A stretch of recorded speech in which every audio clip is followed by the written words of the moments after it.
16 ጥያቄዎች የተሰጡ አጫጭር ነገር ግን በጣም ግልጽ የሆኑ መልሶችን አድምጡ። ክርስቲያኖችንም ሙስሊሞችንም የሚጠቅም ስለሆነ በተመቻችሁ መንገድ ለጓደኞቻችሁ ሼር አድርጉት። በመጽሐፍ ቅዱስ ውስጥ ኢየሱስ እኔ አምላክ ነኝ አምልኩኝ ብሎ ያውቃል? That's a common objection that Muslims will bring up to try to convince us that Jesus never claimed to be God because ኢየሱስ አምላክ ነኝ ብሎ አያውቅም ምክንያቱም አምላክ አይደለም በማለት እኛን ለማሳመን ሙስሊሞች የሚያነሱት የተለመደ ተቃውሞ።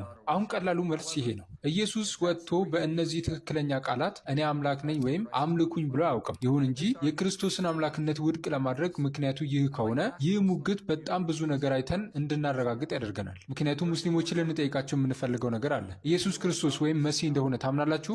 አዎ ይላሉ። በድንግልና ከማርያም የተወለደ መሆኑንስ? አዎ እናምናለን ይላሉ። የአላህ ቃል ወደ መርየም የወረደ ከእርሱም የሆነ መንፈስ ነው? ለእነዚህ ሁሉ አዎ ማለት አለባቸው። ምክንያቱም በቁርአን ምዕራፍ 4 ቁጥር 171 ኢየሱስ ክርስቶስ የማርያም ልጅ የአላህ ቃልና ከእርሱ የሆነ መንፈስ እንደሆነ ይናገራል። ለእነርሱም የእኔ ፈተና ኢየሱስ ይህንን የተናገረው የት እንደሆነ አሳዩኝ ነው። ኢየሱስ እኔ ክርስቶስ ነኝ በማለት ቃል በቃል የተናገረበትን ከቁርአን አሳዩኝ። ስለሌለ ማግኘት አይችሉም። እሱ እንደዛ በማለት ተናግሮ አያውቅም።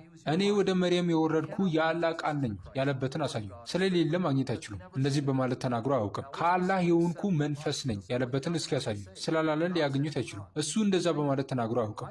ስለዚህ የእናንተን አመክንዮ ከተጠቀምኩ ኢየሱስ እሱ ክርስቶስ የአላህ ቃል ከእርሱ የሆነ መንፈስ መሆኑን ልታምኑ አትችሉም። ምክንያቱም እሱ ፈጽሞ እነዚህን ተናግሮ አያውቅም።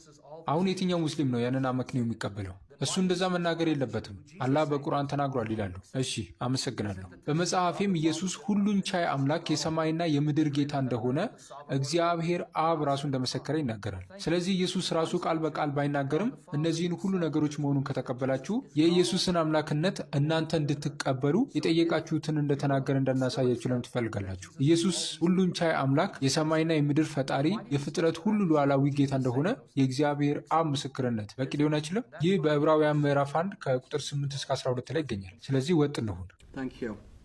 My question is why God has to kill someone else in behalf of my sins? አመሰግናለሁ። የኔ ጥያቄ እግዚአብሔር ለምን ለኃጢአቴ ሲል ሌላን ሰው መግደል አስፈለገው? Yes. See, even the way you frame the question is wrong.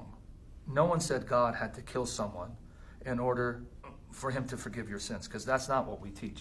አዎ ተመልከት፣ ጥያቄውን ያቀረብክበት መንገድ እንኳን ስህተት ነው። ኃጢአትህን ይቅር ይል ዘንድ እግዚአብሔር አንድን ሰው መግደል ነበረበት ያለ ማንም የለም። ምክንያቱም እኛ የምናስተምረው ይህ አይደለም። የምናስተምረው እግዚአብሔር የሆነው ከሦስቱ አካላት አንዱ ከዘላለማዊ ፍቅሩ የተነሳ የኃጢአትን ዕዳ ለመክፈል ወረደ ብለን ነው። ተመልከተውን ጥያቄውን ያቀረብክበት መንገድ በአንተ ምላሽ ወይም ለወንጌል እውነት በምትሰጠው ምላሽ ላይ ተጽዕኖ ሊያሳድር ይችላል። ተመልከት፣ ይህ ምላሽ እዚያው ስሜታዊ ምላሽ አለው። በሌላ አነጋገር አሰቃቂ የሆነውን የመስቀል ምስል ለማየት እየሞከርክ ነው። የወንጌል መልእክት ፈጣሪ ራሱ ወሰን ከሌለው ፍቅሩ የተነሳ የኃጢአትን ዕዳ ለመክፈል ወደ ምድር መውረዱ።